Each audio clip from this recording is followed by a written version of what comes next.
jy in daai jare met Sonja in aanraking gekom? Saron Meiburg het vir my 'n bandopname van haar stem voorgespeel en toe sy besluit om 'n Jan de Wet liedjie in 'n rolprent te sing, het ons besluit om haar 'n platekontrak aan te bied. En daar gebeur die dinge toe. Somme baie groot. Ek verlang na jou. Ja. André, hoe werk 'n musiekuitgewer? 'n Musiekuitgewer werk met die komposisies wat hy van skrywers en komponiste ontvang.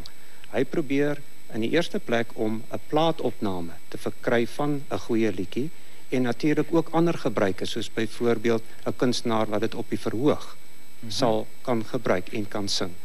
Die plaatopname is baie belangrik, aangesien die plate na radio, TV toe gaan ensovoorts en die liedjie dan uitgedra word en die wêreld dit kan hoor. So jy as musiekuitgewer loop in smous as dit ware met 'n liedjie. Ja, ek is 'n musieksmous. Ja. So 'n song plugger soos die Engelse sê. Het jy al ooit met van Aldebo se liedjies in daai ou dae die mekaar geraak? Ja, ek het natuurlik van Aldebo se liedjies gehoor toe ek nog op skool was en sy groot treffers soos byvoorbeeld die Sirkusoptog en Hasie was groot treffers gewees en dit is nog op die 78 spoedplate gekoop. Ja. Maar ek het nooit direk met sy liedjies in besigheid te doen gehad. As musiekuitgewer Dit is so 'n paar jaar voor my tyd.